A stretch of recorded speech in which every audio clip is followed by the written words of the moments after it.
In the future, the world is divided into two sides, the rich people on the offshore and the poor people on the inland. When the poor people turn 20, they have one chance to pass a selection program called the process. The chosen ones are the 3% and they never return. In the year 104 of the process, Michelle hears a voice from her earpiece telling her the gates to the selection process are open. A huge crowd in the inland is already making their way there, so Michelle meets with her friend Bruna and they join the walk. After climbing a very long path up a hill, the participants arrive at a facility where they're disinfected and given clean clothes. Then Ezekiel appears to explain that only 3% of them will be chosen to go to the offshore, where the founding couple created the perfect world. He also mentions there are rebel groups that want to destroy the system, but he swears they'll never win. Ezekiel talks directly to some participants using their names as a form of manipulation and makes everyone chant words of gratitude for the process. While the candidates are directed to the interview rooms, Ezekiel meets with Aline, who he doesn't recognize. She explains she was sent to do a routine evaluation of the process, which was a last-minute decision. After checking her identity, he goes to complain to council member Nair, who reminds him this year's process is important than usual because for the first time in 100 years, someone was murdered offshore. Since Ezekiel chooses who will live there, the community blames him for sending a murderer and other council members want to replace him. After the call is over, Ezekiel puts his head in water until he can't take it anymore. The participants are being asked all kinds of questions. Some are riddles to test intelligence, others are as more personal questions about things like their hygiene habits or their personal beliefs. A girl is too nervous and can barely put two words together, so she's eliminated on the spot. A boy gives lots of confident answers, but interviewer Denise can tell it's all memorized stuff with no actual personality or originality and kicks the boy out too. The guy protests so much that he has to be dragged out by force. Michelle is asked if she knows anyone who made it through the process and answers her boyfriend, swearing she doesn't want to pass only because of him. However, she still wears the necklace he gave her, so the interviewer dares her to take it off to prove she wants to go offshore for herself. After she does so, the man tells her she did the right thing because her boyfriend's profile says he's dead. Back to Ezekiel, he's called by Kasha because they've caught a member of the rebel group known as the Cause. The man is getting tortured for information and he reveals one of the selected participants as part of his group, but he doesn't say whom. While the approved candidates move to the next stage, the angry loser jumps off a balcony to self-delete. The facility workers immediately take the body away and tell the selected group not to worry. Next, all the candidates are scanned to check their registration. Joanna notices that Raphael has a fake registration, but the scanner approves him and he passes to next test. The candidates are given a pile of blocks and 3 minutes to assemble as many cubes as possible. They expect a minimum of 9 and fewer will result in elimination. When the test begins, many participants just grab a bunch of pieces for themselves, but Michelle notices that Fernando is struggling to reach because of his wheelchair and she pulls blocks over for him. Everyone builds quickly, however many people start panicking when the time is about to run out. Raphael only has 8, so he steals one from his neighbor and the guy gets eliminated instead. Michelle only has 8 too, but Fernando arranges her 8 cubes into one larger cube to make it 9, so she passes. Joanna also passes because she's built 11. During the lunch break, everyone judges Raphael for being a cheater. He starts ranting and approaches a big guy to annoy him, causing the man to start beating him up. Soon other candidates join the beating, but Marco feels bad and makes them stop. After Raphael gets up, Joanna points out he took the beating to get sympathy and asks for an alliance, saying that if he betrays her, she'll reveal that he faked his registration. In the meantime, Ezekiel meets with Denise. He doesn't blame her for the candidate's death, but he still pushes her head in a bowl of water, ignoring Aline's protests. When he takes her out, he explains he does that to himself as a reminder that what they do is life and death. Denise leaves after saying she understands, only to return a moment later to thank Ezekiel for everything. At that moment, Kasha tells Ezekiel they have a lead. Michelle and Bruna are pulled away from lunch and taken to Kasha. She covers their eyes with a black compound and leads them into a room, where she removes the compound and tells them about the mole. Their intel says this mole lives on the same block as the girls, meaning one of them must be the rebel. The girls swear it's not them, so Kasha gives them 3 minutes to confess or she'll kill them both. After Kasha leaves the room, the girls have an argument since they both keep on swearing they aren't a rebel. In the end, they agree to attack Kasha to escape. Then Michelle starts remembering all the training she received with the rebels. She never had a boyfriend, the necklace had been a random prop for a makeup story that could earn her sympathy. Michelle joined the cause because she wanted revenge on Ezekiel for killing her brother. When Kasha comes back, Bruna attacks her and immediately gets shot. Michelle tries grabbing Kasha's gun, but Ezekiel arrives and gets it first. He just pushes Bruna's body off Cassia, who now believes Bruna had been the mole. They ask Michelle to keep the secret and they send her back to the waiting room. Then Michelle finds a corner to cry in private. Next, the candidates are put through a physical examination. When it's Fernando's turn, the scanner detects the wheelchair and rings an alarm, so he's taken away. In a lab, a doctor confirms he can't feel anything on his legs and injects a green substance into a bruised area on his back. A glow appears for a few seconds and after feeling some pain in his back, Fernando is shocked to feel his legs again. The doctor explains this will only last for a few minutes and to get the full treatment he must pass the process. Fernando gets back on his chair and joins the candidates going to their next test. The room looks like a house containing mannequins in various positions. The participants are told to analyze the scene and figure out what happened to a blue mannequin, who appears in distress. While Michelle's group starts looking for clues, they keep hearing the speakers announcing what groups are being eliminated for getting the answer wrong. Michelle notices the mannequins have vaccine scars, meaning they're from the offshore. After lots of observation, Fernando shares his theory, the hostess inviting some friends for dinner because she wanted to poison the woman her husband was having an affair with. Fernando is proud of his conclusions and wants to press the button to contact the examiner, but Raphael stops him saying that solution is wrong because the process wouldn't show them adultery and murder happening on the offshore. He thinks the dead mannequin is allergic to silver because everyone is wearing something made of metal except for her. Most of the group brings out objects that confirm the theory, and when they press the button to share it, they're told they're correct. Everyone in Michelle's group passes except for a boy who did nothing to help. During another break, Joanna brings Lucas to the bathroom so they can get dirty inside a stall, not knowing there's another candidate that can hear them. Meanwhile, Aline notices Ezekiel leaving the building. He's outside, gathering some things hidden under rocks to disguise himself. Aline uses the security cameras to spy on him and is surprised to see him in a bad neighborhood posing as a beggar. When he finally realizes the cameras are following him, he runs away, dropping a bunch of food in the process. Moments later, the candidates are divided into groups of 7 and sent to another room. There's a bag with only 6 coins, and after 15 minutes, only those holding a coin will make it through. If after 15 minutes they haven't chosen who is out, the whole group will be eliminated. Raphael immediately grabs a coin and announces he's keeping it, so Marco grabs him with great strength and forces him to drop it under threat. They keep all the coins in the bag and start the discussion. However, the argument goes on for a while and they can't reach an agreement. With only 5 minutes left, they decide to draw names using Agata's scarf. They make strips and whoever picks the shortest will be out. Joanna is the loser, so everyone else grabs a coin from the bag when the examiner comes by. Yet when Lucas reaches in, he finds the bag empty. It turns out Joanna hid a coin all along, and now she leaves with the winners while he's kicked out. Afterward, all the candidates insert their coins in a machine to receive drinks except for Joanna, who keeps remembering how men in her neighborhood used to beat her up on the streets. When Ezekiel comes back, he checks the cameras to find himself and runs the facial recognition software, but it comes up with no match. Then he sticks his face in water. Later, Aline sends the footage to Mateus, the council member who wants to bring Ezekiel down. He orders Aline to find out what Ezekiel is hiding. At the same time, Nair informs Ezekiel that Aline is working for Mateus, so he should be careful. For the next test, candidates are called a group at the time instead of being all tested together. Those left in the waiting room watch the eliminated participants left with wet pants. Denise calls Michelle's group and explains they have to cross the tunnel as a group in 5 minutes. Inside the tunnel, they find a countdown and flickering lights that make it hard to see. Soon they start hearing voices and Fernando sees himself walking again. It turns out there's gas in the tunnel making them hallucinate, and they must overcome their paranoia to get out. Soon everyone is frozen in fear except for Joanna, who runs ahead and makes it to the end. However, when she asks to be let out, she's reminded that the whole group must be at the door at the same time. Joanna also keeps hearing voices telling her how horrible she is, but she ignores them and keeps going through the tunnel to push the others toward the door. One by one, Joanna rescues everyone, even dragging Agata by the legs. With only 3 seconds left, they put their hands on the scanner and open the door, which stops the gas at the same time. Afterward, the winning candidates are taken to dorms to spend the night. Agata is still stuck in a panic attack, but the examiner promises it'll wear off soon. Fernando and Michelle chat in private and end up kissing. While Joanna rests, she remembers the day she broke into the house of the guys that attacked her to steal a gun and a bag with supplies. On her way out, she was startled by a noise and she shot her gun. To her shock, the noise came from a toy car and she had accidentally killed a young child. In the present, Joanna notices someone moving around and follows the figure to the bathroom. When she looks into a stall, she thinks she sees the dead child. It's actually Agata, who jumps on her to strangle her. Raphael finds them and at first he only watches, but eventually he cuts in and stops Agata just in time. Meanwhile, Ezekiel gets an alert on the computer and sees a kid sneaking around. He goes to investigate and finds the child in a hallway. His name is Augusto and he's there because he's hungry. After making sure to delete the footage with Augusto's face, Ezekiel takes him to his room to share dinner. It turns out the food Ezekiel had taken to the bad neighborhood had been for this kid, so he explains he won't be able to visit for a while because he's being watched. Ezekiel gives him a pair of glasses so Augusto can see better. He also gives him a cube to play with. When Aline knocks on his door, Ezekiel hides Augusto before letting her in. She asks why he has 2 plates out and if it's normal for employees to leave the building during the process, but Ezekiel dodges all her questions. After she leaves, Ezekiel gets Augusto out of the building and tells him to never come again. Back to Joanna, she remembers the day she asked a woman to give her a fake registration. The implant had to be inserted through surgery and was under the name of the previous owner, so the girl became Joanna to match it. A few hours later, Joanna woke up from the surgery to learn there was a bounty on her head for killing the child. The woman was disappointed in her and kicked her out. In the present, Raphael finds her and sees the scar. He tells her she isn't a bad person and they make their alliance stronger. In the morning, Joanna and Fernando leave the room and discover the way they came through is now blocked by a wall. While Fernando tells the others that they're trapped, Joanna investigates a vent. Marco tries opening a door and pulling some levers by their beds, but nothing happens. They search the area but there are no employees or food anywhere. Marco discovers a panel on the wall and thinks about the life in his old family home, which makes him realize what the test is. He calls the others over and shows them the lines of numbers on the panel. They need to memorize them and take them to the corresponding room, where they'll pull the levers by matching them to the codes. They must coordinate their movements and do it at the same time to make it work. By moving quickly, the teams pull the levers and successfully activate the vent, which drops some food and water for them.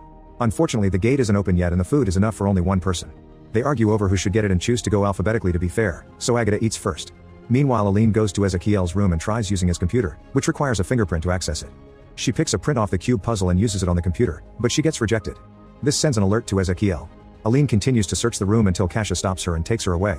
Ezekiel calls the council and accuses Mateus to send a spy in front of the others. In the meantime, Aline analyzes the print from the cube.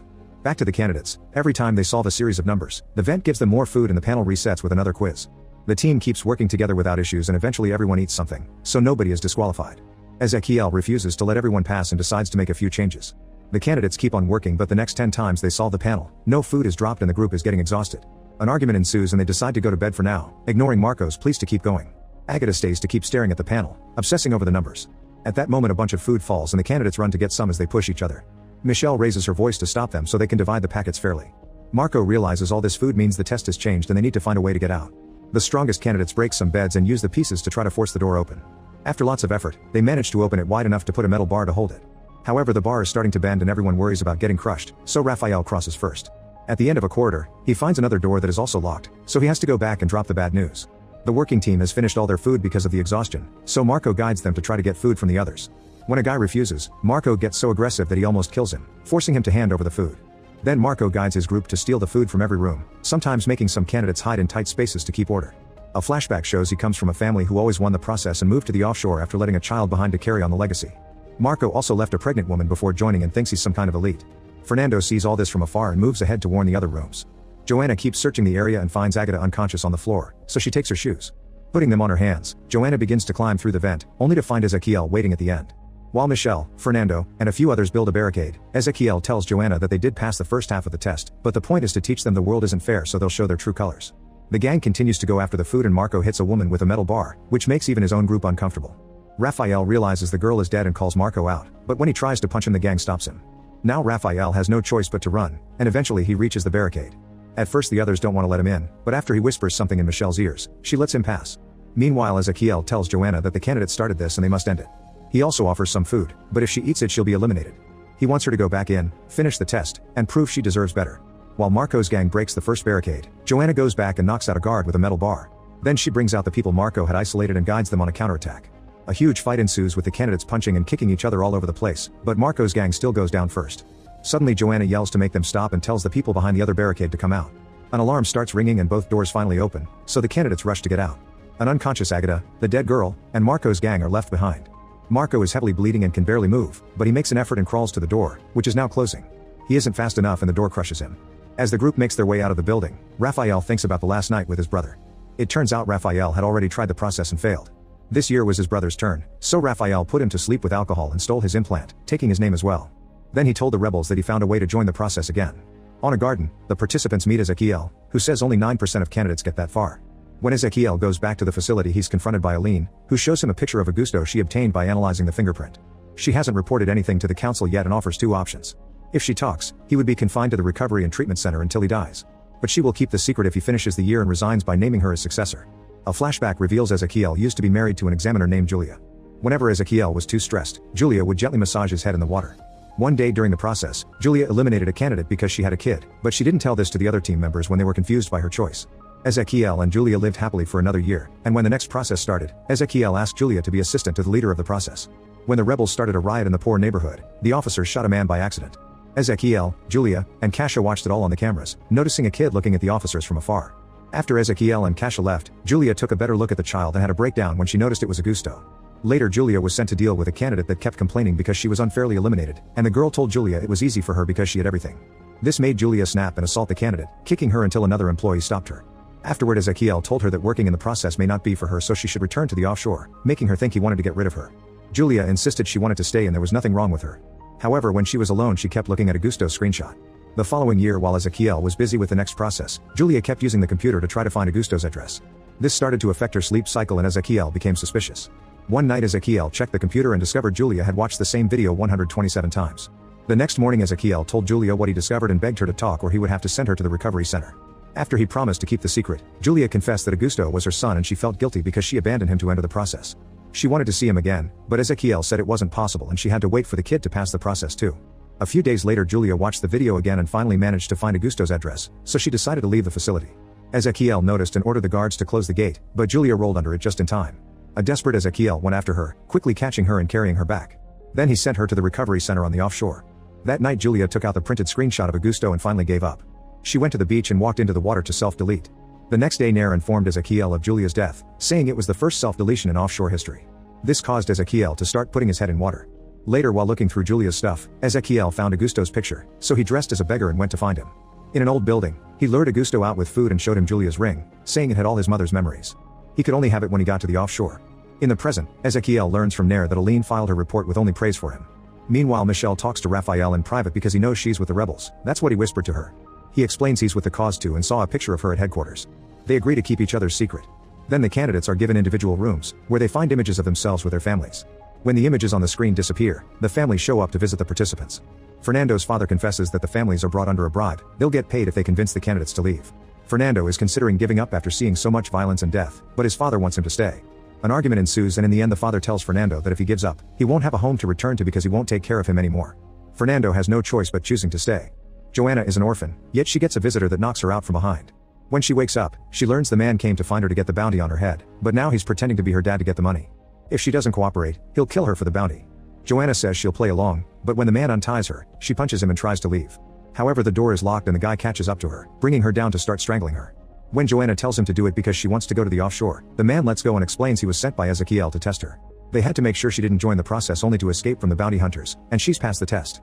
Michelle has no family either, so an examiner explains that she has 30 minutes to choose between the money or the process. While thinking about her brother and Bruna, Michelle pours herself a glass of water and accidentally breaks the box with the money. When the examiner returns, he explains the coins aren't real, and Michelle informs him she's chosen to stay. Raphael and his mother have a huge argument because she wants him to take the money to help the family, especially after what he did to his brother, but he refuses. In the end his mother slaps him and leaves. On her way out, she yells that Raphael betrayed his own family. He watches her go and notices a few candidates did choose the money. In the meantime Ezekiel brings the cube to Augusto and says goodbye. He won't come back ever again, so from now on Augusto has to take care of himself. When he returns to the facility, he tells Kasia that Aline is blackmailing him, but doesn't share the details. After the test is over, the remaining candidates are told they'll be summoned individually from now on. While waiting, Fernando visits Michelle and they end up getting dirty. When the interviews begin, Joanna is first on the list, however her quitting test was the replacement for her family test, so she's already passed. Michelle is next. She's given a special outfit and told she has to convince a couple to sign their child up for the process when the time comes.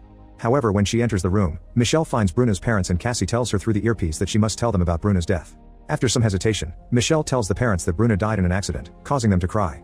Then Michelle says she's there to apologize in name of the process and still tries to convince them to sign up their other daughter, which makes them very angry. When they try to leave, Michelle confesses her brother died in the process. She cries as she describes how he died in the process and for many years, she hated the system. But when she joined the process, she realized she was doing this so his death wouldn't be in vain. She thinks Bruna's sister could do the same, and the parents agree to sign her up. Michelle passes her test and when Kasia asks about the story, she pretends she made it up. Meanwhile Fernando is challenged to come up with a new test for the process in 30 minutes. When the time runs out, he shares his idea. Candidates need better motivation, so they should be tested without knowing they are. An examiner would come up with a lie to make them choose between the process and something important, like a parent dying. This idea allows Fernando to pass. Raphael must project some images on opposite walls at exactly 6 p.m. Since the controllers are at opposite ends of the hall, he must convince another candidate to help him. He tries asking the first guy he sees, but he's been eliminated. Next he goes looking for Joanna, who agrees to help him if he confesses why he faked his registration. She tells him the administration already knows about her and she's been forgiven, so she'll help if his reason had been forgivable too. Raphael refuses to tell her, so he tries Fernando next. When Fernando turns him down too, Raphael tells him to do it for Michelle and shares they're both rebels. If Fernando snitches on them, they'll both be killed. Fernando has no choice but to help him and at 6 p.m. the images successfully appear on the walls at the same time, so Raphael passes as well. When Michelle returns to her room, she retrieves a glass shard from the trash can and uses it to remove a poison capsule from her hip. While closing the wound, she remembers how a rebel had given her the capsule, explaining she had to swallow it if she got caught. Instead of taking it, Michelle brings the capsule with her as she joins the others at dinner.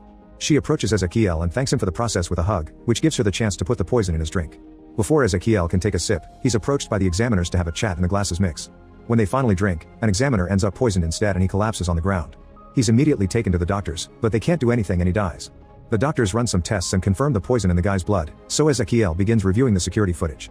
Meanwhile Raphael tells Michelle he saw what she did and that Fernando knows about them. Michelle goes to talk to him, but Fernando assures her he'll keep the secret. He doesn't care about the offshore anymore, he only cares about her. At that moment an alarm rings and the candidates are told they must remain in the hall until further notice. Then Michelle asks Raphael to get rid of her empty capsule, but suddenly Ezekiel arrives with guards so Raphael can only throw it off the balcony. One by one the candidates are interrogated in private, and Joanna starts to think this is a test. When it's Fernando's turn, he swears he knows nothing, but Ezekiel notices he's nervous and explains that if Fernando is protecting someone, he'll be considered an accomplice. Michelle is called next and Ezekiel shares a drink with her. He also notices her wound, so she pretends she was mugged before she joined the process. Ezekiel shows her a video of the body and the widow crying over him, but it doesn't break her and she keeps swearing she knows nothing, so she's freed. On her way back, Michelle starts feeling sick. Fernando finds her and helps her calm down when she considers handing herself in. It seems Ezekiel's drink had a truth serum, but thanks to Fernando's help, Michelle stays in the corridor. Afterward Ezekiel tells the council that Aline did it. While the guards arrest her, Ezekiel shows security footage of the moment she poured him a drink. He also shows a video of the rebel they captured a few days ago, who pretends Aline has been working for the cause all along. Aline is given a chance to speak and she tries to share the dirt she has on Ezekiel, but Nair has hacked into her files and replaced them with her praising report. Meanwhile, the captured rebel asks Kasha to keep her end of the deal and end things, but instead of killing him, Kasha leaves. The candidates are sent to their rooms and Michelle finds Ezekiel waiting with the capsule. The next morning, all the participants are awakened with messages of congratulations on passing the process. Fernando goes to Michelle's room, but she's missing and her message is jumbled. At that moment, Ezekiel tells him Michelle has been eliminated, so Fernando announces he wants to quit. He immediately leaves the building and finds an examiner outside who informs him they've used his own test to check his motivation, and he failed. Fernando freaks out and asks to see Michelle, but the gate closes and locks him out. In the meantime, Michelle is being waterboarded, but she won't talk. Ezekiel tells the guards to leave and admits he and Kasha were suspicious of her from the start. He keeps demanding answers and grabs her hair until she explains she wants him dead because he killed her brother. However, Ezekiel shows her a video proving that her brother is happily living on the offshore. He explains the rebels lie to recruit people and that he knows this because he used to be one. If Michelle shares information, he'll let her go, but she still refuses to talk, so he leaves her with more videos of her brother. Afterward, Ezekiel chats with Nair, who now knows about Augusto from Aline's files, and announces she won't support Ezekiel anymore. The winners are sent to the garden to go through purification, however Kasha takes Joanna to an office. At the garden, Ezekiel announces that the candidates must get a vaccination that will sterilize them. There are no children on the offshore because heredity was the biggest injustice that sustained the old world. There's only one true path to a superior society, and that's merit, which is evaluated by the process. The winners are given a few minutes to think about it because they can still choose to leave. Raphael watches how most candidates go through purification, and after lots of hesitation, he agrees to take the vaccine as well. Ezekiel visits Michelle again after she spent hours watching videos of her brother. He tells her she should get revenge for the actual dead people like Bruna and the poisoned examiner, who were killed by rebel plans. Michelle finally gives in and tells Ezekiel where she was supposed to meet her rebel handler if she got eliminated. Soon a bunch of guards show up at Michelle's neighborhood and arrest her handler. Pleased by these results, Ezekiel gives Michelle the vaccine and welcomes her to the offshore, explaining only a person that has been on both sides can be certain of their convictions. She'll have to spend some time in the recovery center first, but her brother can visit her there. Ezekiel asks if there are other rebel spies, but Michelle says there aren't. Afterward, Ezekiel meets with Joanna because he has a final test for her, saying she has potential to be more than an ordinary citizen. He shows her a live feed of the man that attacked her before she entered the process and gives her the chance to kill him by just pressing a button. Joanna almost does it but stops herself at the last second, saying she isn't a killer. When Ezekiel calls her a weakling, Joanna laughs and says he's the weak one because he lost all his humanity. Then Joanna leaves the building and finds Fernando. She tells him Michelle won't come, so he agrees to leave with her. They go back to their old neighborhood and Fernando sees his dad, but leaves without talking to him.